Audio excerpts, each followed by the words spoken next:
All right, micro-zoning and precision climate control, the smart way to stay comfortable without wasting energy.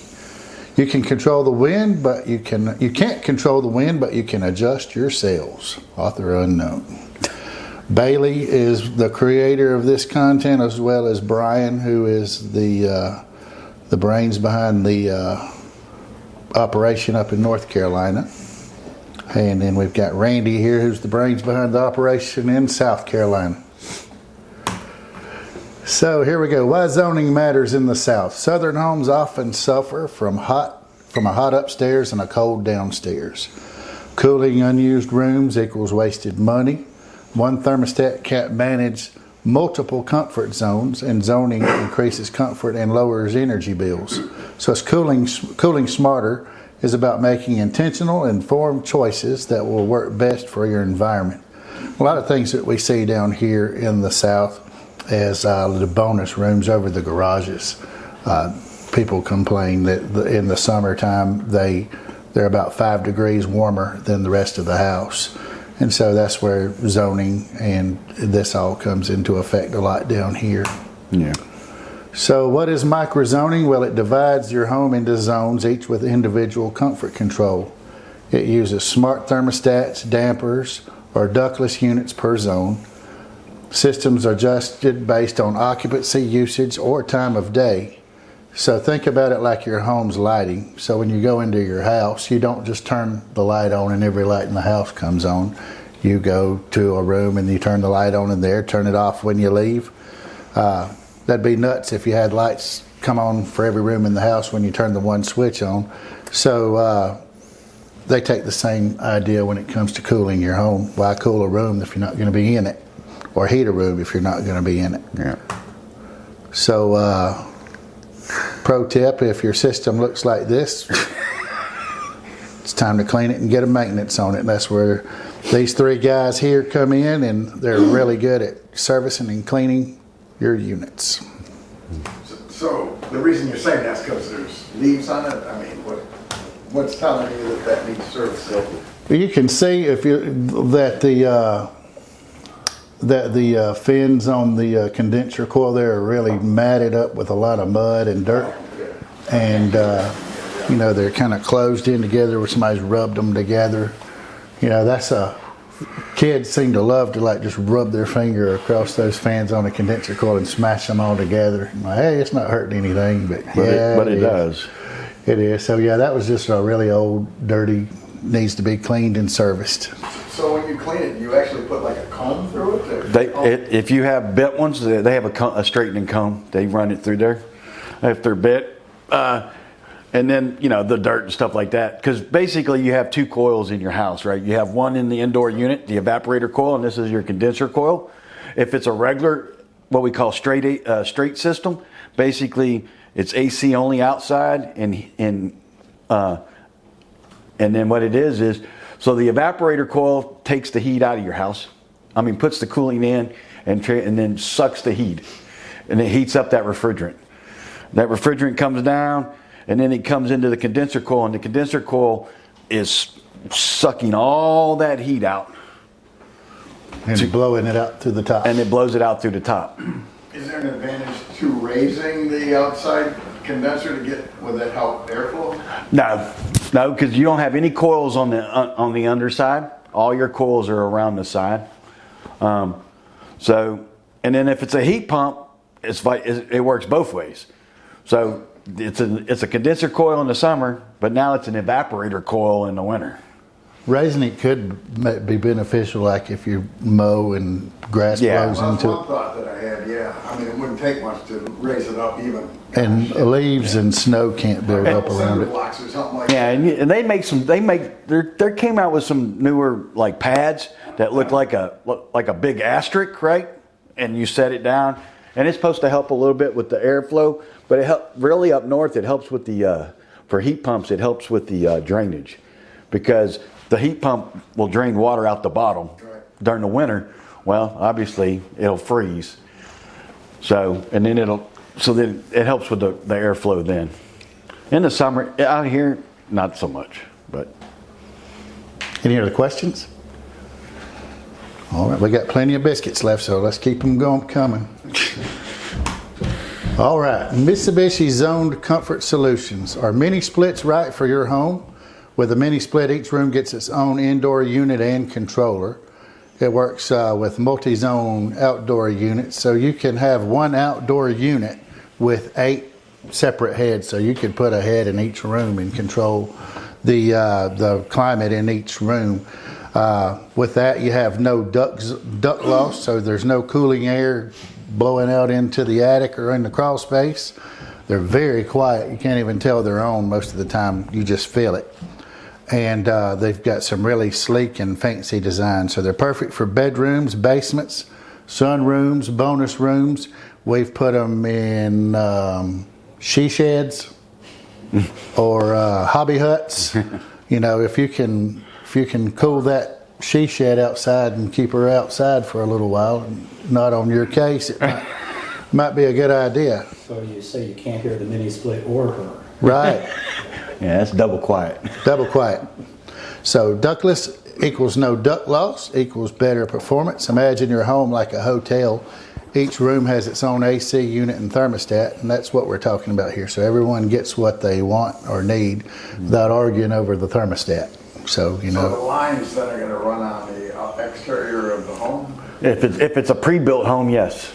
If it's a pre-built, if the home has already been built and everything, but the lines will be on the outside of the house.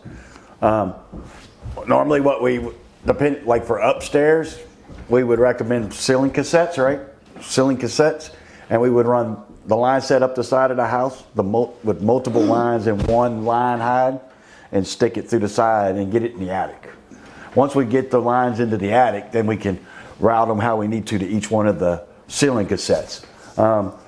If the ceiling is but now like downstairs, if it's pre-built downstairs, then yes, it's going to be one line. We have done it where if they're on one side of the house, I'll run one line up and run 4 different line sets through it, and then get to the top where they're all going to go, and then we'll just spread them out. Look like a tree. So, if this is a better system, I would expect on new home construction, everybody would go to this approach. Why not? If you were in Europe, they would. Home builders don't do it because it's more expensive. This is more expensive? It's not it's not, for them, they can go get a cheap, the low budget Lennox or the low budget Train or the low budget Carrier or whatever brand they use. They can get the low budget one, stick it in your house. That's why older homes, 2 stories, only have 1 unit. It was to save money. But it just seems like it's costly labor-wise in particular to run all those ducts. All the ducts. Well, in Europe, you won't even see a conventional air conditioning system. For 20 years, they've used mini splits. So basically it's costly. And that's why contractors don't do it. But if you're building a home, I would highly recommend get a Mitsubishi or whatever brand, right? Get a hyperheat, what they call a hyperheat type system. So it'll go down to 5 degrees. It's a heat pump. It's inverter, variable speed. The outdoor temperature can go all the way down to 5 degrees, and the heat pump still provides 100% heat. Wow. 100% heat. And then you can put ceiling cassettes and all that. Then all your lines are ran in the walls, right? In the walls or in the ceiling. Or another way to do it, if they're more conventional, is they call it an AMT. It's an air handler with the Mitsubishi outdoor unit. So the air handler, we sell one called the Artiflex. It goes all the way down to 5 degrees. It's got an air handler. So in South Carolina, here in Greenville area, you'll never, very rare, will the heat strips ever have to come on if you're all electric. So because the heat pump works so efficient, and then it just runs through your normal ducted system. And they're both variable speed. The indoors variable speed, the outdoors variable speed. When we install it, for the first 72 hours, it learns itself. It'll learn how long it takes to raise the temperature 4 degrees, and then how hard does it have to run to maintain a temperature. So it learns itself, and then you save money. It is super quiet, and the heat the heat pump puts off is just as good as a gas furnace. It is insane. We put one in our shop up in Brevard when we first started to sell them, and we have a service manager there, Sterling, and she could never get her office warm enough. So we put one of these things in there. You set that thermostat at 70, it stays 70. It very rare does it go 71.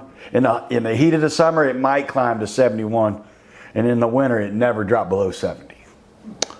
And they never put the heat strips in that one. And we didn't even put the heat strips in it. So it's strictly running up. And it gets cold in Brevard. Sure. Well, And with these mini splits, if they do put these lines up the outside into your house, we've got a vinyl, what we call a line hide, which looks kind of like a gutter downspout. Yeah, it looks like a gutter. That will hide that, and it's paintable, so you can paint it the same color as your siding if you like, or leave it as like a white downspout looking thing. So would you recommend somebody who has a traditional unit to consider when it's time to replace, to switch over to a multi-split, multi-zone unit? If that's what... Is that cost prohibitive? Is it? It would depend on what kind of situation you're going into. If you're happy with the room temperatures and everything, right, then it's probably better off to go with something like the Artiflex or the Mitsubishi with the air handler, right, or the gas furnace. Because we can do it with a gas furnace too, and keep your traditional duct system. That would be more cost effective than going straight ductless like this. So it's kind of like a mix and match. Let's say for the downstairs, you have your traditional outdoor, and then for the upstairs, you would have something like this. You could. I put two of these. We went to a house. They had traditional duct system downstairs, traditional duct system upstairs, and we put an AMT down and an AMT up with two outdoor units, and they're very efficient. And you know, you'll hear about what they call duct loss. So you have a little bit of loss because you can't completely seal the ductwork up, and over time you're going to have a little bit of breakdown and loss. But the other thing is what they call duct friction. So, like, if your system's here and you got one of them rooms that's way down there at the end of the house, and you know it's a little bit warmer, right, and it's a little bit colder in the winter. By the time the air is getting there, you're probably not sitting at 100 CFM. You're probably sitting at 60 CFM because you've lost some along the way because of what they call the friction. And that's what the benefit of like something like this is. You know, you got that bonus room. The reason it's hotter or colder is because there's nothing underneath it. You got your garage, and you got a little bit of insulation in the floor. You hope. Because normally, if it's an unfinished one, when you buy it, there's not even insulation in the floor. And then you put that room there, you know, and then you finish that room. So you put a mini split in there, solves all the problems. And that is the absolute best way to go for a bonus room. We have some folks that want us to come in and like do a zoning where we put dampers and another thermostat in, but rarely do we find that satisfies what they're wanting it to do. Yeah. You're right, in a bonus room like that. But let's say, like upstairs, there's some of these newer homes, or even a newer home, your master bedroom is perfect, right? Because it has its own return, and that's why the air is perfect. And then, because of the position of the thermostat, you got another room. Let's say it's the man's cave, or where your wife, or maybe your daughter, right, or son. Their room's a little hotter or colder. What you can do is what they call, you have these smart thermostats. You can throw a Honeywell T10 thermostat on the wall, and you can get them with room sensors. And you can put it in a room, and then you can have it read the temperature off of that sensor and the temperature off the hallway, add the two together, divide it by 2, and it adjusts it'll adjust your cooling or heating to meet in the middle. Or if you got a room where a family room, and that's you want it when you're there, it'll sense occupancy, and it'll switch from the thermostat to that little sensor, and that will be what drives your air. That's what's going to drive the thermostat. So that's new. That's like newer technology, and it helps in some cases because it's way cheaper than trying to put a full-blown zone system in. Because sometimes the zone system won't get you where you want to be. So it's each situation. If I could give you a user's perspective on this, I've got a house with a main outdoor gas pack. A month and a half ago, that went down on Friday morning. So you know where I was. Oh, I know. 6 days later, I got my HVAC back, working against the part. But the good news was, a month before that, I converted my sunroom in from a screened-in porch to a sunroom, put a Mitsubishi mini split in. My rationale was I had surplus capacity in my central unit if the mini split was insufficient or sized improperly or whatever the case might So be. you did the opposite in this case. I could open the door to the sunroom and open the window from the bathroom and cool and heat the sunroom. But when the main unit went out, I did just the opposite. I opened the door, opened the window, and my mini split kept my first floor level of the house pretty comfortable. So I was zoned without thinking about zoning. Yeah. Zoning before zoning was cool, right? Yep. All right. So, smart sensors and intelligent airflow. Sensors detect motion and heat patterns. They'll adjust the airflow and direction and temperature based on the activity, and it reduces cooling waste in empty rooms. So, it's like your system's wearing glasses. Now it can see where you are and it'll adjust itself like a butler.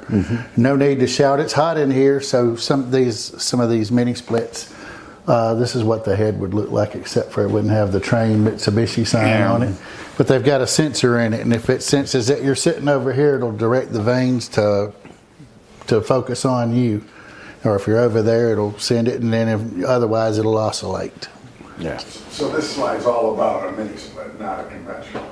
What all these would be. Well, this is. This, yeah, I think we'll get there to the other. So we've got wall-mounted models. They have a remote. So the thermostat is actually on the system itself, but you can control by the temperature if you want it to be 70, 65, whatever. You control it with your remote. Or you have an app on your phone that mounts to the cloud. And you can set schedules for time of day, seasons, whatever. Yeah. You can do it your way, like Elvis, or what's the other guy that did that song? Frank. So efficiency and energy savings. The future of HVAC is smarter, cleaner, and more efficient. So stop cooling rooms no one is using. Inverter tech runs smoother and cheaper. 40% in energy savings. Your old AC is like flooring the gas pedal at every stoplight. The inverter system eases into it like cruise control for your comfort and for your power bill.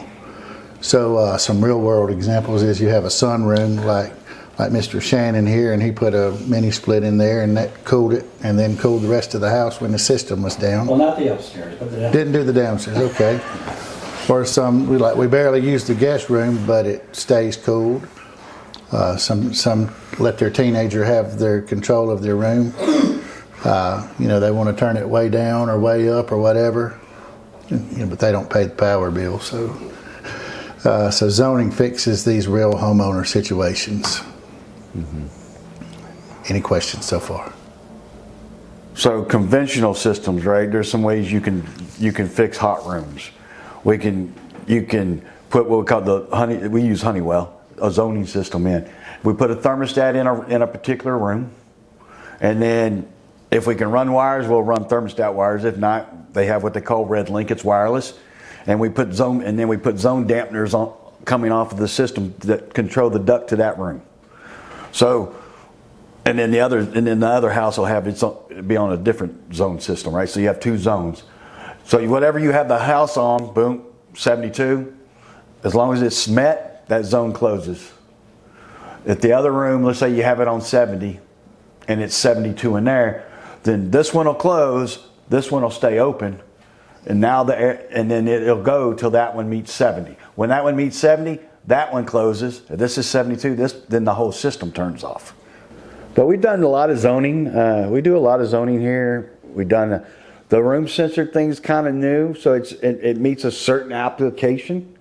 With the Honeywell T10 smart thermostat with the room sensors, That's a cheaper way of trying to control a room's temperature if it's not used a lot. Like, I know we'll use it like for master bedrooms. They'll put the sensor in there, and you can actually set what time you want it, because the thermostat will either, the system will either use the room sensor to control the temperature, or the thermostat to control the sensor, or the average of the both of them. So like if you know, like my wife likes to sleep when it's like the Antarctica, so I have a T10 with a room sensor. So at night at 10 o'clock. We have it where it reads the room the room sensor, and it drops the temperature down just to 69. But you're dropping it for the whole house. Yeah. It ends up dropping it for the whole house, but at least it lets her sleep, right? There you go, and that's important. I get that. I mean, happy wife, happy life, That's right. especially in my house. So I mean, that's one application for that. I had a customer. They had a room all the way down at the end of the house that they had added on. And there was no way to zone it. So I was like, here's the only option. You got two options. One, we put a mini split in with the head, but how the head had to go would have been on the front of the house. Where you can see it. And then the unit would be on the side, right? And just be an eyesore. And especially when we're talking, you know, a $1 million home. The last thing they want is that, right? So I said, well, let's try the room sensor. I said, because it was like a family room. I said, do the occupancy thing. So whenever someone's in the room, it'll switch to that. And so we tried it. They did it for a month, and then I called them back and said, so how? And they were like, you know what? It works. It worked. It fits the purpose that we need it to fit. So.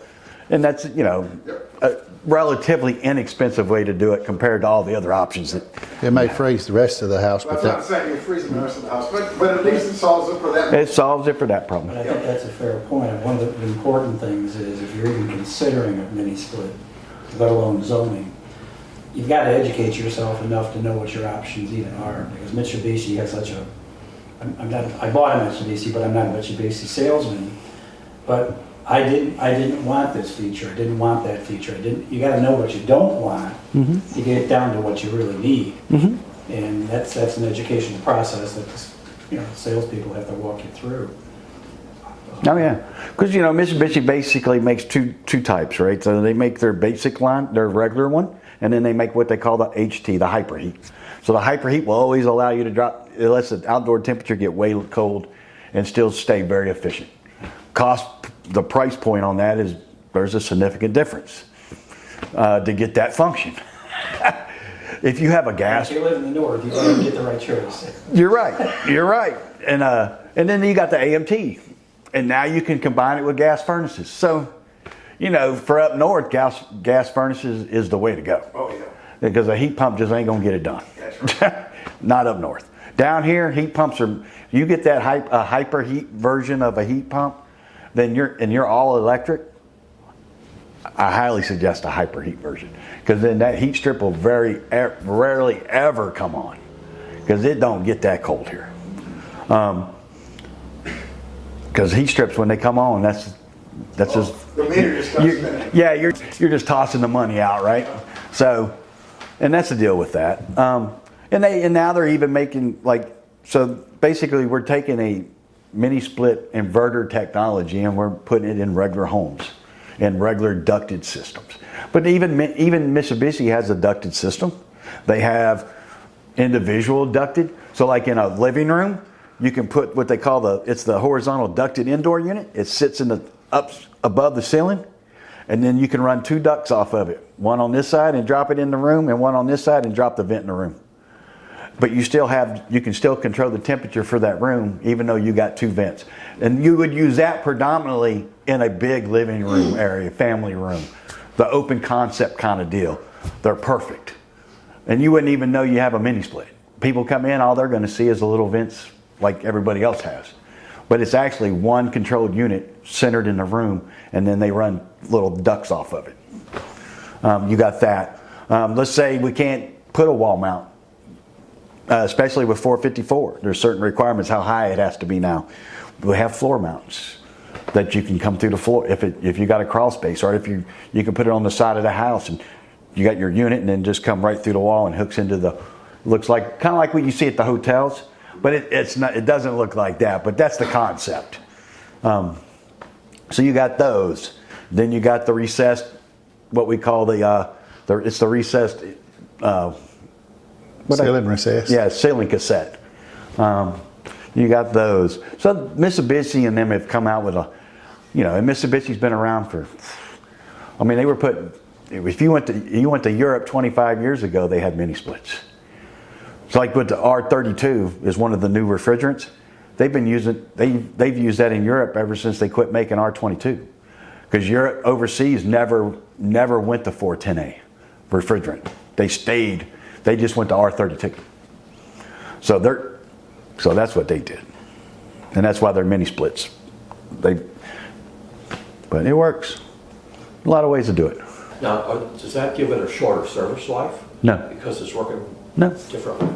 No. Actually, because it's inverter technology, the statistical data says that they'll last longer. Because they don't run a conventional system. It's either running or it's not running. It's interesting, my mini split there, the blower in the indoor unit's running a lot because it's cleaning and just doing other activities besides heating and cooling. Being a former sailor, I want to go out and put a telltale on my inverter unit just to see if it's running, because I can't hear it.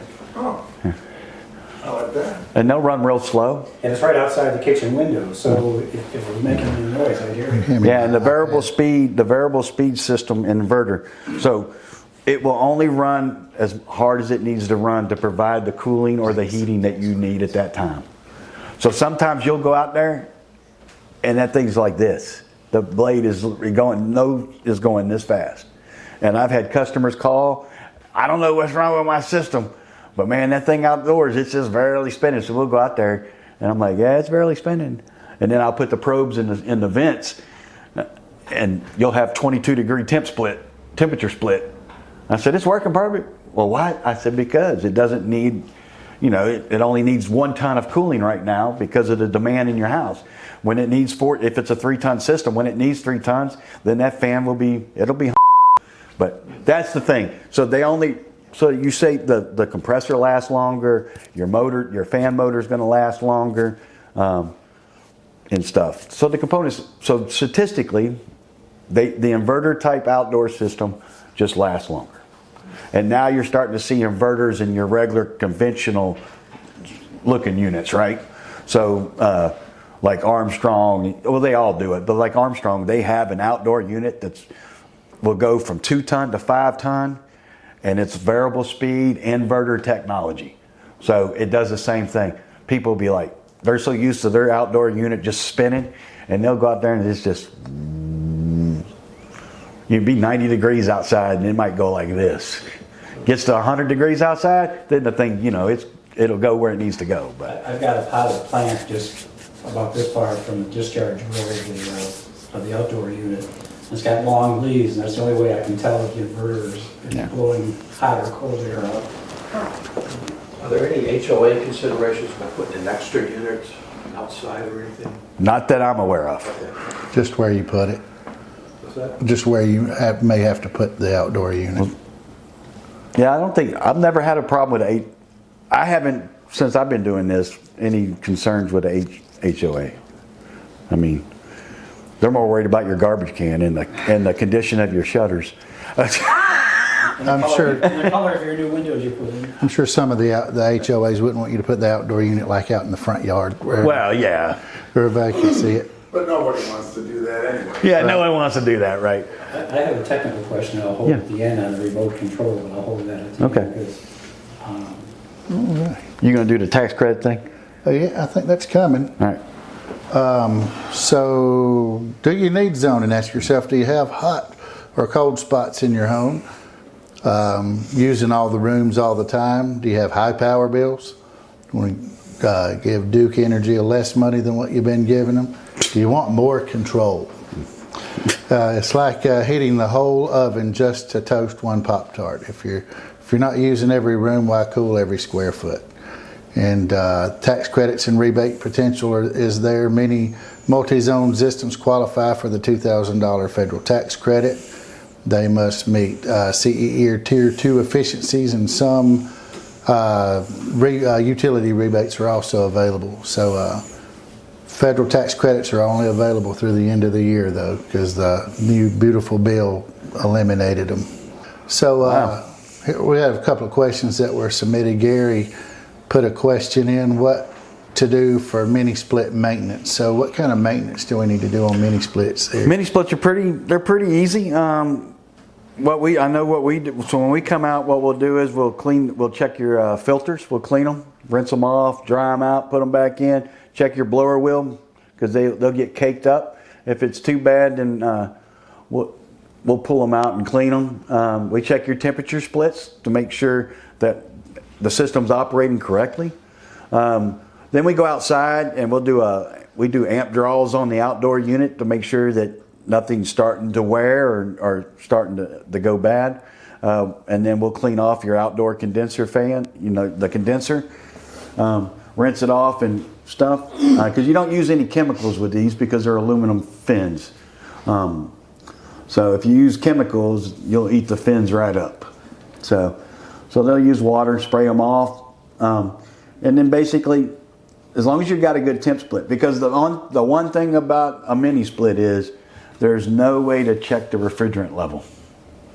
So other conventional systems, we can put a set of gauges on it and we have a chart and it says my pressure should be this and this for this temperature. Mini splits don't do that.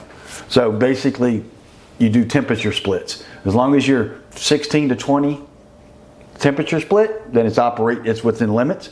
If it's below that, then basically the only way to check the refrigerant charge is to pull all the refrigerant out and weigh it all back in. So these mini splits, they have filters inside that can be pulled out. Yeah, little blue ones. Rinsed off and then put back in. And that's all we do for the mini splits are very easy to maintain. And some of the newer ones have bluefin technology that dirt just doesn't adhere to, so it's really easy to rinse off.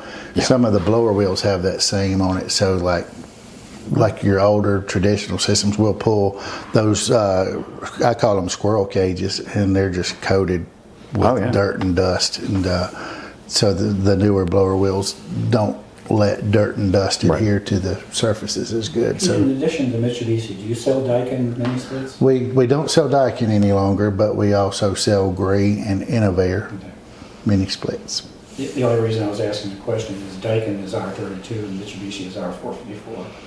Right. Mm-hmm. Yeah. I think Gree is R32. Gree is 32. Yeah, Gree's 32. I think Innovate is 410 is 454. Innovair, yeah. One of the things I struggled with in making my decision was Daikin versus Mitsubishi, R32 versus R454.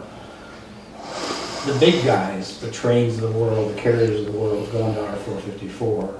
I figure if they're going to go that way, I might as well go too. Well, the only reason. Short term is a short. You want to know the only? You want to know why Mitsubishi went 454? They're owned by Carrier. So, and Carrier owns one of the companies that makes 454. Oh, Piran. So that's why Mitsubishi, because that was the worst thing Mitsubishi, to me personally, worst thing Mitsubishi should have ever done. Everything they've ever made has been R32 for the last 25 years. Yeah. So now I got all this stuff that runs off R32, and I don't have to refit a factory. I don't have to refit parts. Don't have to refit nothing. But because they're a subsidiary of Carrier that owns the R454 place, now they got to produce both. So they produce R32 that's only sold overseas, and they provide the 454 stuff that's only sold in the U.S. And there's 70% of the R454 is R32. Yeah. Which of the two is more flammable? They're both the same. Oh, they're same. They both have the... Yeah, so basically, R454 is 68.8% R32, and the rest of it is 1, 2, 3, 4 Why? Which is what's in any car after 2000. Theoretically, it's more environmentally friendly. Yeah. Theoretically. But yeah, but R32, that's what Europe used. They never switched to 410A when the US did. They went from R22 to R32 and stayed that way. And then, you know, it's money. Companies were like, well, we're gonna stay R32 because it made more sense. And one company's like, well, we're gonna get on this 454 train, and they make it. So then everybody, and that's what it is. It just depends what made more sense. What made more sense for the company. Place like Betamax versus VHS. Right. You know, and everybody's worried about the whole, you know, the Kodak thing, right? Kodak almost went under because they never went digital. Everybody else went digital. Cameras, boom, they just thrived. Kodak almost went in the drink. Well, we did. You know, because they did not want to go digital, and it was too late. They done missed the boat. So that's what this is. People are like, okay, which way do I go? Which way do I go? I don't want to miss the boat. So you're half and half. Goodman stayed 32. Goodman's 32. Goodman's 32. Daikin 32, which is owned by the Goodman Air and all that. Yeah, it's a thing. But they're good refrigerants. Both systems work great. We haven't had any issues with the R454 or the R32 systems.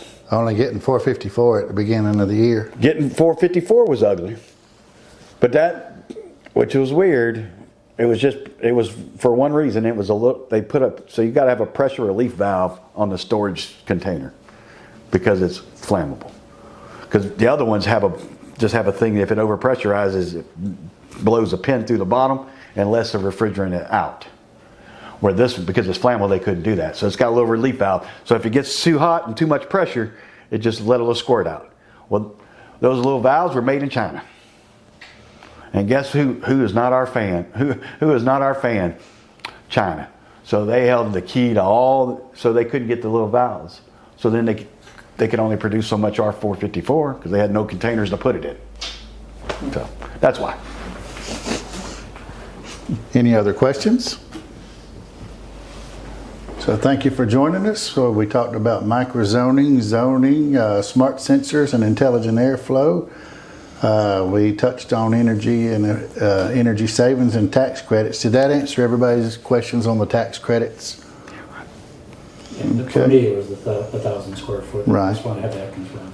We're always here to help. If you ever have any questions now or in the future, just reach out. We're here to help. Can I ask my technical question? Yeah, ask your Ted. Okay.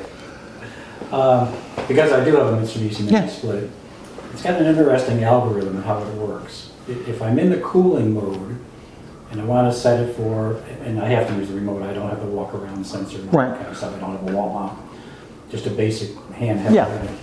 I set the set point for 73 and it maintains 69. I set the set point for 77 and it maintains 73. So there's a 4-degree offset. It seems to be somewhere, either up in the indoor. It's set in the program. That's what I wanted to hear. Because what happens now is if I go into the auto mode, or if I go into heat mode, it does just the opposite. So I've always got to set it higher than what I want as the target. And I says there's got to be an adjustable There is. thingamajiggy there because when I'm in auto, what happens is if I'm in auto and I've left the unit off or I left it in cool overnight and it got real cold and it's off, and I come in and I turn it on heat, there's 2 pilot lights. One is if you're within 2 degrees of set point, one if you're within 4 degrees of set point. The algorithm says it goes to 4-degree offset, which slams the heat on, the damper comes down, and it fills up my sunroom with heat real quick. It's wide open. So, and then it overshoots the other way, and then it overshoots back, and it comes back and forth, and eventually settles in auto very comfortably. But that offset never goes away if I'm in pure cool or pure heat. Is that a programmable differential there? Should be. I think there is. Where is it programmable? Is it in? it'll be on the remote. You can do it through the remote. I just got to think, how do I do it? So you got an 8-degree swing anytime you go from heating to cooling, that's what you're saying. If I did it manually. But you don't get that temperature differential. What happens is the algorithm artificially says you're way away from the set point and it slams the heat in, Oh, yeah. slams the cool in to get you there quick. And then you're going to go through an offset. You're going to hunt a little bit. But it's a pretty powerful little sucker when you're going from, if you walk into the sunroom in the morning and it's 67 and you want it to be 73 and you go to heat, boom, it's there. But then it overshoots to 77. And then it may or may not come back, and if you want to set it to where you want it, you fine tune it with the thing, but I'm going, that's got to be programmable. Yeah. Well, I mean, it has to be Because the factory setting because all programmable thermostats have a setting where you can change it. yes, you have the setting if you know where to get it. You know, because what we do is like when we install a new thermostat, we'll mount the thermostat, we put a thermometer, set it right on top of it, and we wait. And then whatever the temperature of the thermometer is, then we'll program the offset. Because it might say it's 70 and 72 in here. It's the temperature at the ceiling, not the temperature down here where you're setting the remote. Right, so here's your thing. Yeah, it's 72, but the thermostat's saying it's 70. So then we just go in and do a 2-degree offset, right? 2 degrees. So now this says 72, my thermometer says 72. There we go. Because they got to be calibrated. I put 4 thermometers out there in my room to say who's telling the truth, who's telling the lie. And it dawned on me, the room's temperature sensor is not in the remote. It's got to be up there in the indoor head. Absolutely is. And that's at the ceiling temperature. That's not at the temperature correct. where I'm sitting. That's correct. So I put a thermometer up there and I'm going, aha, aha. Well, that's like the humidity. People, humidity has a big effect on cooling and heating, right? So people will go out and buy these little humidity readers, and they'll put them all over their house.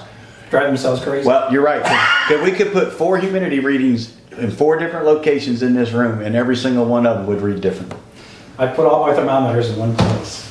And every one of them would read different. It's like, So they're plus or minus 5%. oh yeah, because I had a customer, and he did that. He put one in the living room, one in the dining room, and one in the kitchen, and he's like, man, this system ain't working. Supposed to be controlling the humidity. And I said, look, if you put one in your bathroom, I guarantee the humidity in your bathroom's higher than any other room in your house. He's like, no, it's not. I said, I bet you. So he puts it in there, and sure enough, it is. You know why? Toilet has water in it. Yeah. It's the only room in your house that has a constant pool of water. So you think within the handheld controller, there's got to be a maintenance technician accessible. There should be a way to go through there, because the program is actually held in the head, right? Yeah, but it's not in the homeowners manual though, so I don't know how to. No, it's in the installer setup manual, in the setup procedure. Okay. When they go through it. So that's what I got to get a copy of. Yeah. And then. Because I called the factory and I said, my unit is behaving strangely. It doesn't make any sense to me intuitively. And she says, well, that should be very, very accurate, very, very quickly. And I said, well, there's a factory setting that I don't think is. Yeah. But it throws that 4 degree. You could be 2 degrees away from set point, but if you want to go in that mode, it's going to give you a 4 degree offset automatically. Slams that heat or slams that cool, gets there as quickly as it can, but then that offset stays. And I want to shrink that offset. Well, yeah, I mean, they can adjust. I know you can adjust the temperature, right? You can do that, calibrate the temperature thing, right? There's also it sounds like it's in that one setting. Oh, I can't remember which one it is. So you have 3 different settings. You have what they call comfort. You have a comfort setting. See, I don't have comfort. I have heat, cool, auto, and dry. But in the installer program, right? When I think what I need they have a one copy of that page in the installer's manual. They have one where it's 3. You can pick 3 settings. So they have comfort. So what that does is it doesn't do a big overshoot, right? It will gradually move your heat up or gradually move your cooling down. That's the comfort setting. And then they have the efficiency, which I never put it on efficiency because here's the problem with efficiency. If you let's say it's 68 in your room in your house and you want 72, right? It's going to take half the day to get there because it's going to make the equipment work as little as possible to get there. That's the efficiency. Or then you have the other one, and the other one's like turbo. It's 72, you're 68 in your house, you turn it on, and you want 72, you hit boom, and man, everything's wide open until it gets there. Usually it'll overshoot it by 2-3 degrees, and then now you're playing back and forth. So comfort's the way to go. You can, well, and I don't know how to get there. Yeah, the installer would I don't know how to have, get the installer would have to get there. Or the technician. I told you wrong, there's no square footage requirement on the tax credit, just on a Duke rebate. Oh. That's huge. Because that opens up the possibility, because I did insulating as well, and